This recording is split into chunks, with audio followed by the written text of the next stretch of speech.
saya Ramadhan Samudiasi dari BCKRC dengan NIM 22601244087. Dalam video kali ini saya akan menampilkan salah satu olahraga tradisional atau permainan tradisional, yaitu adalah kocoter. Video ini diperuntukkan untuk memenuhi tugas individu dari mata kuliah teori bermain pada materi permainan tradisional yang masuk ke dalam kategori game. Yang maksudnya game itu apa? Game itu adalah dimana permainan tersebut antara menang dan kalah itu jelas, bagaimana jelas, bagaimana kalah jelas, dan bisa dikatakan mendapat poin di dalam. Nah, kocoter itu sendiri bisa dikatakan juga di beberapa daerah mungkin kerap dibilang gala asing ya. Itu merupakan permainan tradisional yang sudah sangat tidak asing ya di kalangan masyarakat kita, dan juga untuk teman-teman juga tidak asing. Saya dulu juga waktu masih kecil sering memainkannya. Nah, untuk kocoter itu sendiri dari beberapa literatur yang saya temui itu berasal dari sudah dimainkan dari sejak zaman Mataram kuno. Ini memang sudah sangat lama sekali, sudah sangat tradisional. Nah, untuk perkembangannya atau persebarannya itu juga dipercaya berasal dari pertama di Yogyakarta, daerah tempat saya tinggal dan saya berkembang, dan yang kedua itu daerah Jawa Tengah. Nah, untuk Jawa Tengah sendiri menurut literatur yang saya baca itu berasal dari Semarang, Kabupaten Semarang. Nah, kocoter itu sendiri bisa kita jadikan sebagai selingan ya dalam implementasi materi PJOK, jadi bisa diterapkan di pembelajaran PJOK. Nah, kenapa kalau bisa kita terapkan ya? Karena dalam kurikulum itu juga termuat olahraga tradisional. Karena saya di sini adalah mahasiswa PJKR, jadi saya akan berfokus kepada anak SMP dan juga SMA. Yang ada yang termuat di kurikulum itu adalah izin membuka HP. Yang pertama untuk SMP ada kelas D, yaitu kelas 7 sampai kelas 9, yaitu mencakup A. aktivitas permainan dan olahraga tradisional, yang B. penguatan karakter melalui permainan tradisional, dan yang C. pengembangan keterampilan dasar dalam permainan tradisional. Sedangkan untuk yang SMA itu terdapat di fase F antara kelas 11 dan hingga kelas 12, dan yaitu mencakup A. aktivitas permainan dan olahraga rekreasi, B. pelestarian budaya dalam aktivitas fisik, dan yang C. permainan modifikasi berbasis permainan tradisional. Jadi ada PJOK tidak begitu saja, bisa kadang-kadang kita sendiri dengan olahraga atau permainan tradisional. Untuk ice skating juga bisa ya, ada variasi lah. Nah, tadi kan di awal saya sudah bilang ada yang menang ada yang kalah. Nah, maksudnya bagaimana? Nah, nanti peserta didik akan dibagi menjadi dua tim, yaitu tim jaga dan juga tim pelintas. Nah, yang tim jaga ini tugasnya adalah agar tim pelintas tidak bisa melintasi area yang sudah dibuat sampai ke titik yang masih ditentukan yang bisa dikatakan menang. Nah, tugas dari tim pelintas ini ya tentu saja adalah melewati tim jaga atau melintasi tim jaga agar tidak boleh sampai kena untuk oleh tim jaga. Jika dia kena sentuh, ya tim pelintas ini akan gantian jaga dan tim jaga akan gantian sebagai pelintas. Nah, nanti bisa dikatakan menang bagaimana? Jika tim jaga berhasil melewati, jika tim pelintas berhasil melewati tim jaga tanpa tersentuh dan dia balik lagi ke titik awal, maka akan bisa dikatakan 1 poin. Itu nanti kalian yang menangnya. Nah, kenapa saya memilih kocoter? Karena kocoter ini memiliki berbagai manfaat untuk peserta didik, terutama di 3 aspek, yaitu ada aspek afektif atau sosial emosional, yang kedua aspek kognitif atau intelektual, dan yang ketiga aspek psikomotor atau gerak fisiknya ya, karena kita PJOK ya. Nah, untuk hal itu bisa disaksikan di video ini untuk penerapan dari permainan kocoter yang sudah saya atau kami lakukan bersama teman-teman. Bagaimana videonya bisa disaksikan di video berikut. Ya, semuanya kumpul dulu. Ya, assalamualaikum warahmatullahi wabarakatuh. Kita akan melanjutkan pembelajaran ya untuk materi sekarang kocoter, yaitu permainan tradisional. masuk ke dalam permainan game. Nanti di sini kita akan pakai kun sebagai garis imajiner. Ada 4 kun nanti akan menjadi pembatas bagi yang jaga. Gebak Sotor sudah pada tahu ya untuk peraturannya. Bisa untuk saling sweet dulu, bebas, membimba saja. Ya. Terus yang masing kalah sopo? Ya, insut. Ya, yang menang main dulu, terus yang kalah jaga dulu di garis imajiner pun. Nanti kita mulai setelah ada suara peluit ya. Peraturannya untuk yang jaga tidak boleh melangkah ke depan, hanya terpaku di garis imajiner saja. Kalau ngadep belakang juga boleh disentuh. Untuk peraturan menangnya bolak-balik ya, ke sana lalu ke sini 1 kali. Bentar kan. Kita mulai 1, 2, 3.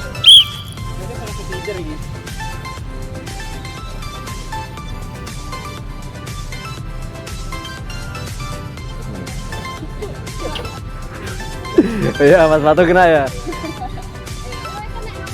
Tidak kenapa?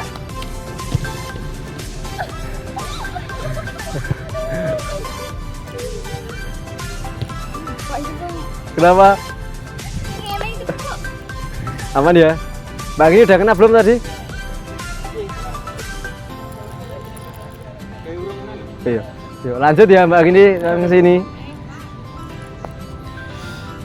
Lah gitu.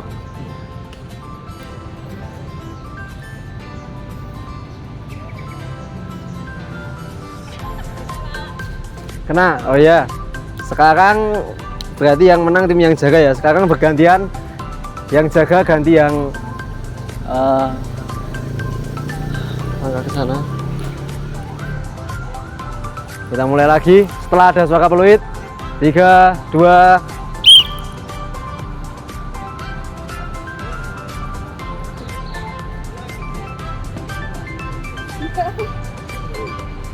Ayo.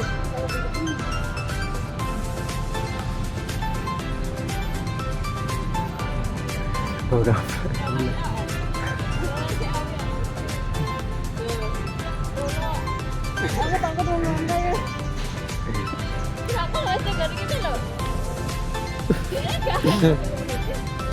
Ayo. Yo semangat.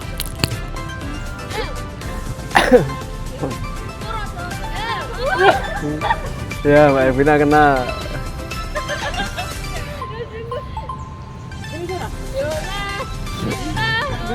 Ya, tidak itu tugas yang belakang. Iya. Iya, nanti Pak.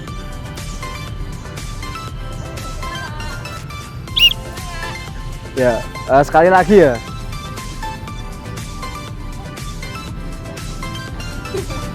Wow. Yuk, terakhir.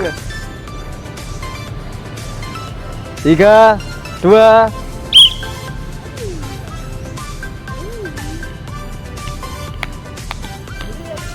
Yang kedua cukup tembus sampai sana aja ya. Jadi tidak usah bolak-balik.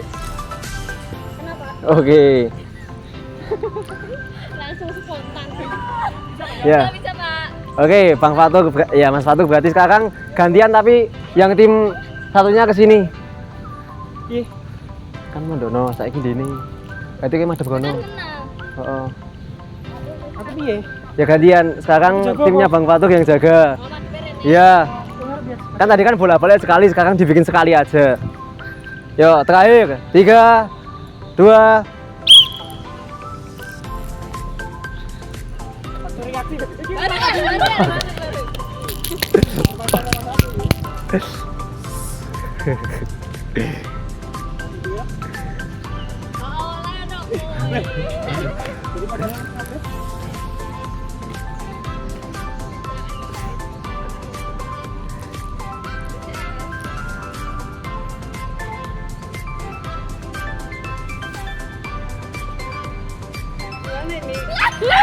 Oke.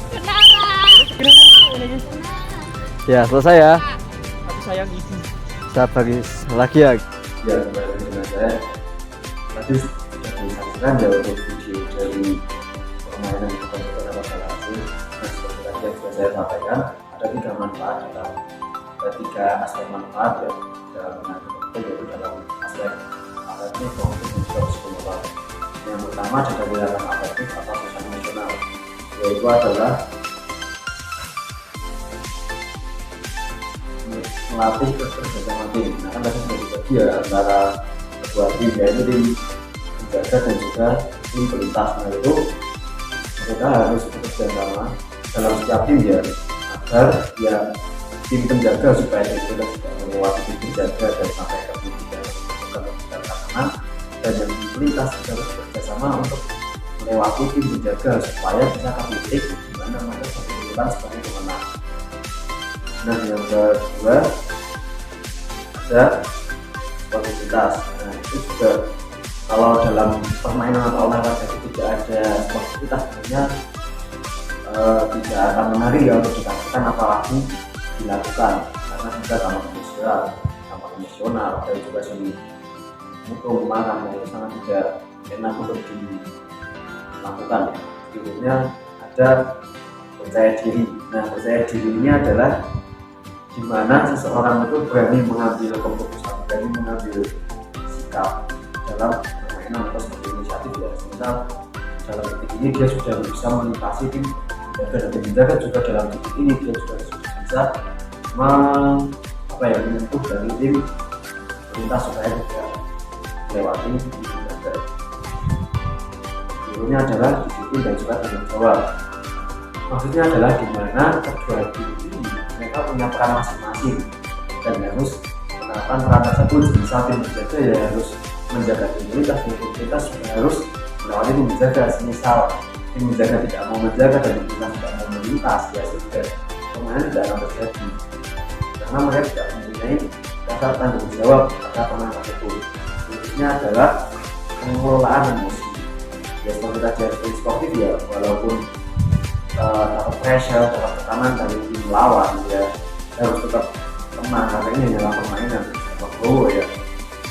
Yang kalah ya cuma teman-teman saja, dan yang menang juga jangan tinggi hati, karena ini hanyalah sebuah permainan. Berikutnya adalah karena kognitif atau intelektual. Yaitu adalah yang pertama manfaatnya pemecahan masalah. Kenapa boleh kalau pemecahan masalah?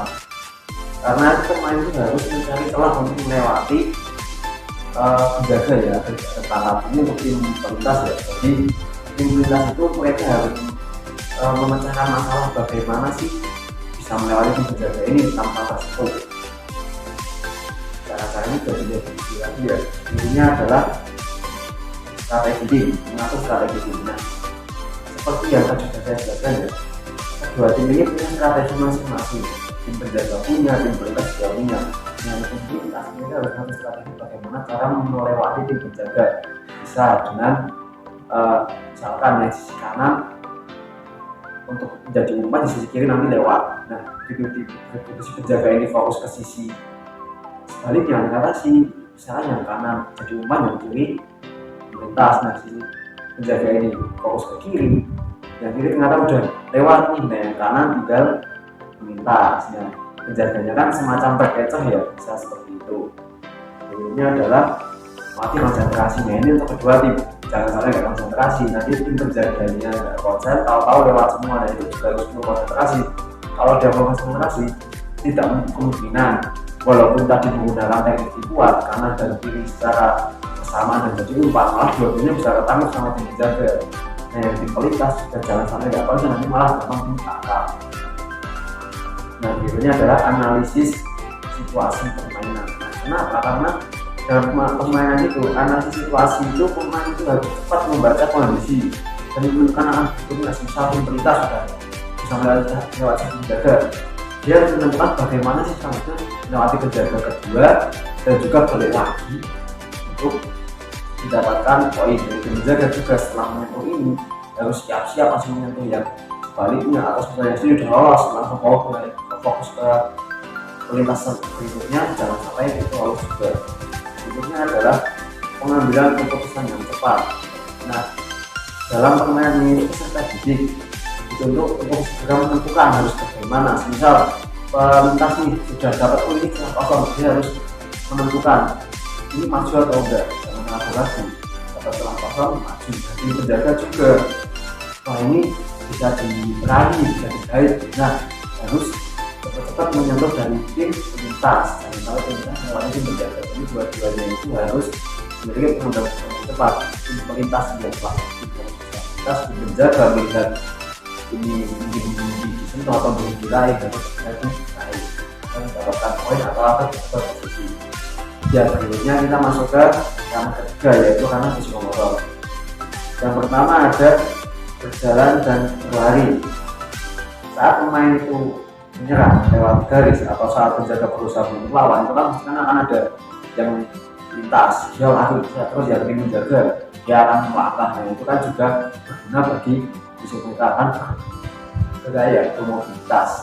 Berikutnya ada mengubah arah dengan cepat. Nah ini untuk tim pelintas ya, dia susah dari kanan atau pindah ke sisi kiri terus bablas. Nah itu bisa mati kelincahan juga ya, jadi mengubah arah atau manuver dengan baik.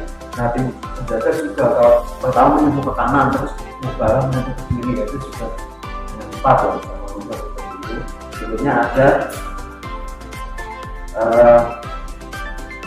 koordinasi tangan dan juga mata. Tim penjaga terutama ya, matanya sudah agak lihat ke kanan, tim pelintasnya sudah mau bablas, tim penjaganya tahu-tahu tim penjaga ini langsung dapat dilihat ke kanan, tangannya langsung itu. Nah itu nanti tim pelintasnya bisa kena dan mati tidak dapat poin. Nah itu sudah koordinasi ya antara anggota tubuh tangan dan mata. Berikutnya ada reaksi cepat. Pemain itu harus sigap dalam merespon pergerakan lawan. Misal lawan yang mulai bergerak, tim pelintas, tim penjaga ya langsung menutup ruang geraknya. Tim pelintas juga lihat sedikit celah bablas. Berikutnya ada keseimbangan tubuh. Nah jangan sampai waktu lari terus jatuh terus waktu meraih juga lalu waktu itu juga ya, jangan sampai ya, karena aspek keselamatan atas nomor satu. Tetap jaga keseimbangan tubuhnya dalam berlari dan juga dalam melangkah atau meraih.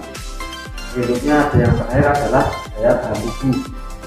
Kan permainan itu kan tidak dilakukan hanya tinggal sekali gitu tampung, nah nanti itu kan seruannya hilang, makanya itu dilakukan beberapa kali agar bisa dikatakan lebih seru lah ya. Yang bisa saya sampaikan dari permainan Super Dodok. Assalamualaikum warahmatullahi wabarakatuh.